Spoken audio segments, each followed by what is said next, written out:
मान्यता में संबंध।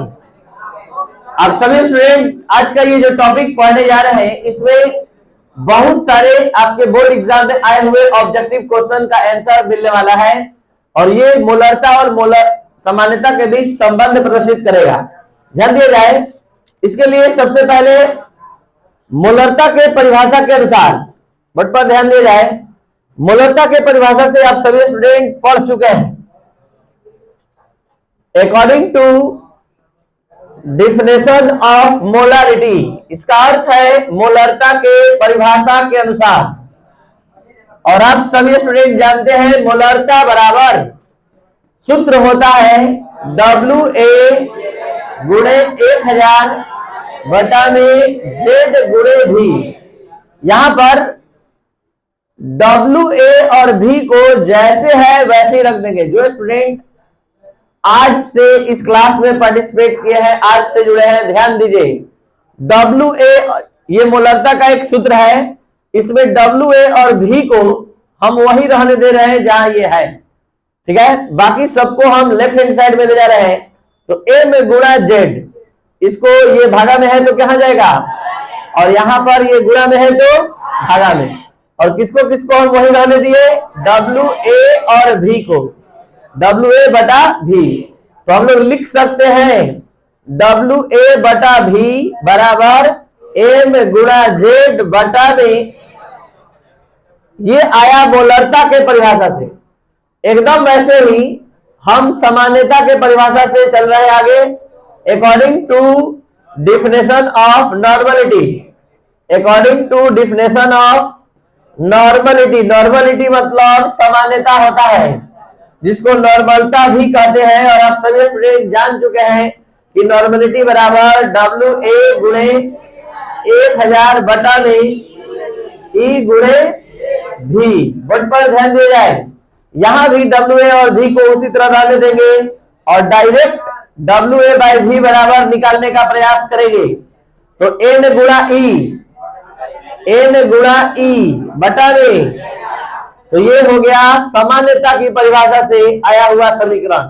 और ये मोलरता से जरा देखा जाए ध्यान से, समीकरण 1 एवं 2 को ध्यान से देखा जाए, दोनों का बायां पक्ष बराबर है, तो दायां पक्ष बराबर कर सकते हैं। तो यहां पर देखिए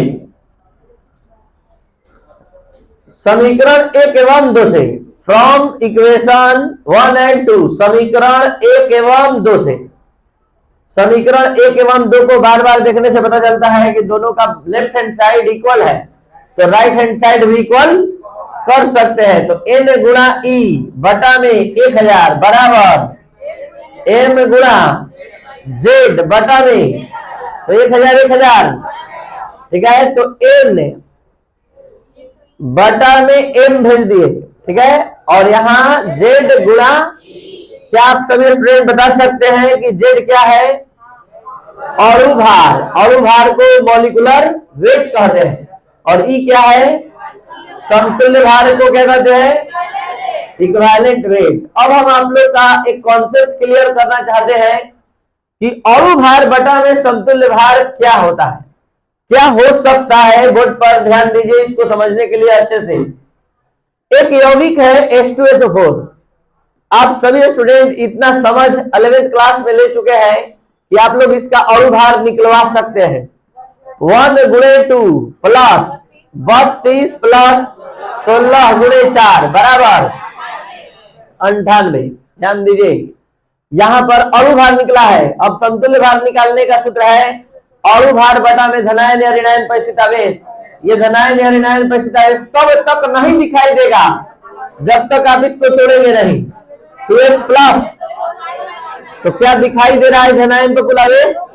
तो यहाँ समतुल्य भार निकालने के लिए 98 में धनायन परिस्थित आवेश से भाग देंगे। अब हम आपके सामने अणु भार और समतुल्य भार का अनुपात लगाना चाहते हैं।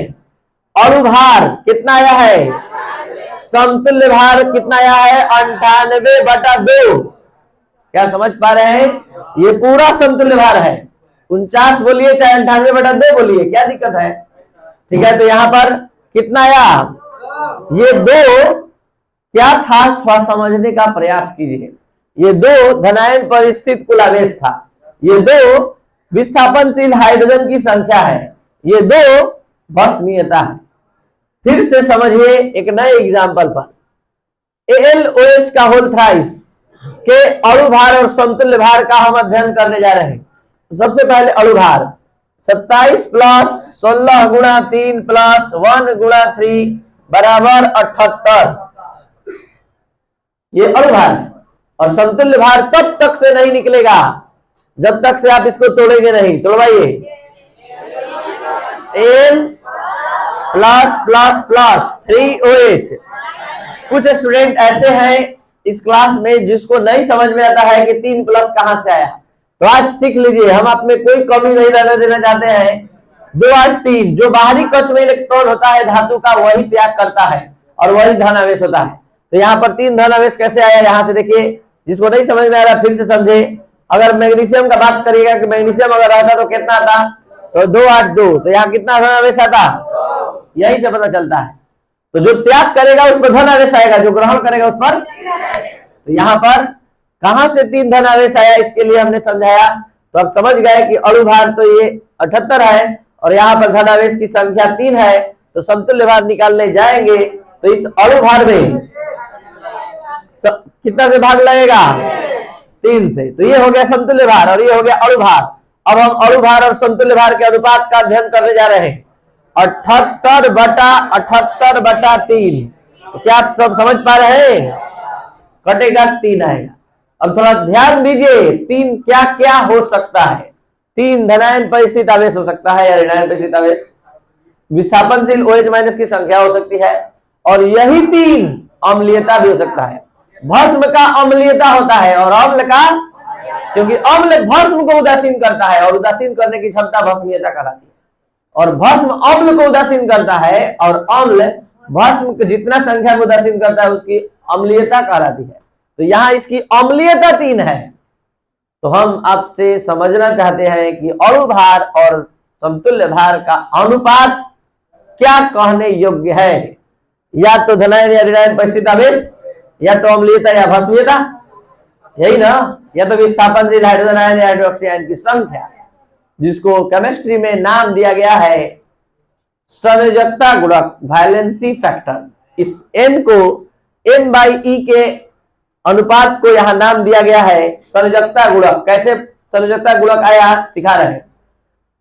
हम मान लेते हैं कि एक यौगिक है जिसका अणु भार m है, तो समतुल्य भार के जगह पर हम लिख सकते हैं m/n।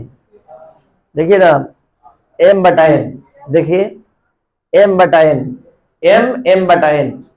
ये n क्या है, वो संख्या है जिससे अणु भार में भाग लग रहा है, और ये संख्या n क्या है, विस्थापनशील H+ या OH माइनस की संख्या। ये संख्या क्या है, धनायन या ऋणायन पर स्थित आवेश है। ये संख्या क्या है, भस्मीयता या अम्लीयता है। तो वास्तव में ये m कट जाएगा तो बचेगा क्या। तो हम ये समझाना चाहते हैं कि अणु भार और समतुल्य भार का अनुपात हमेशा, ये छोटा n का क्या है, कहां से आया, इसी को समझाने के लिए हम इतना एग्जाम्पल दिए। अब एक बार फिर से बता दें कि यहां पर देखिए एक सूत्र हम विकसित कर दिए, एक ऐसा सूत्र हम ला दिए जो मोलरता को सामान्यता में, सामान्यता को मोलरता में बदल के रख देगा।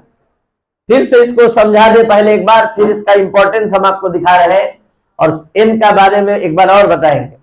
शुरू से मोलरता की परिभाषा के अनुसार आप सभी स्टूडेंट देख पा रहे हैं कि मोलरता की परिभाषा से आप पढ़ चुके हैं। किसी घोल के 1 लीटर 1000 ml में घुलने का जो मोल होता है उसको मोलरता कहते हैं। तो यहाँ पर m बराबर WA गुणे 1000 बटा में Z गुणे V। यहाँ हम WA/V को नहीं टच किया है, जैसे है वैसे रह गया, गुणा में चला गया, भागा में, और इस तरह से WA/V का मान आ गया। उसी तरह सामान्यता की परिभाषा के अनुसार WA गुणे 1000 बटा में E गुणे V। तो यहाँ पर WA और V को उसी तरह रहने दे रहा है, और उसके बाद N गुणे E बटा में 1000, ये गुणा में चला गया और ये भागा में, और इस तरह समीकरण 1 एवं 2 से, समीकरण 1 एवं 2 से यहाँ पर दोनों बराबर कर दिए, और बराबर करके यहाँ देखिए n के नीचे m आ गया और z के नीचे e। यहाँ z क्या है, अणु भार है, e क्या है, समतुल्य भार। जब पता लगा है कि अणु भार और समतुल्य भार का अनुपात क्या होगा तो पता चला कि छोटा n होगा। ये n क्या है, संयोजकता गुणक है। ये n क्या है, धनायन या ऋणायन पर स्थित आवेश है। ये n क्या है, विस्थापनशील हाइड्रोजन आयन और हाइड्रोक्सी आयन की संख्या है। ये n क्या है, तो अम्लीयता या भस्मीयता है। ये n क्या है, ऑक्सीकारक या अकारक द्वारा त्याग किए गए इलेक्ट्रॉन या ग्रहण किए गए इलेक्ट्रॉन की संख्या इतना बड़ा रूप है, विस्तृत रूप है n का। जब जैसा होगा वैसा मान आएगा n का। अम्ल के केस में ये भस्मीयता होगा, भस्म के केस में ये अम्लीयता होगा, लवण के केस में धनायन या ऋणायन परिस्थित आवेश होगा। समझ में आ रहा है? तो यहां पर अब इस सूत्र बराबर देख लीजिए, सामान्यता बराबर n गुणे मोलरता। अब इसका यूज क्या है? आपके बोर्ड एग्जाम में क्वेश्चन आ चुका है, 0.1 MS3PO4 का घोल है, तो जल्दी से इसकी सामान्यता बताइए। 30 सेकंड में आंसर बोलना है। एकदम सही, 0.3। कैसे हुआ? यहां से समझा जाए, यहां से समझा जाए, यहां से देखिए n का मान मिल गया 3, 3 से गुणा हो गया, आंसर मिल गया। जो लोग नहीं समझे फिर से समझिए, 0.02 MCaOH का होल ट्वाइस। जल्दी से बोलिए, नॉर्मलता बराबर 2 गुणे 0.02 0.04। इतना फास्ट आप भी बता सकते हैं। CaOH के होल ट्वाइस को तोड़ दीजिए, तोड़िए, Ca plus plus 2OH minus, तो कितना से गुणा होगा? कर दिए, और करने से क्या हो गया? मोलरता बदल गया सामान्यता में। अगर समझ में आए तो जल्दी बताइए। 0.003 MHCl, तो नॉर्मलता बराबर यही आंसर होगा। HCl तो ऐसे ही रह जाएगा, एक आएगा, एक से गुणा करने पर कोई परिवर्तन। क्या कर रहे हैं आप? मोलरता को सामान्यता में बदल दे रहे हैं। यही वो सूत्र है जिसके मदद से ये काम हो रहा है। लिखा जाए तो n के बारे में हमने बता दिया, ये संयोजकता गुणक है। चलिए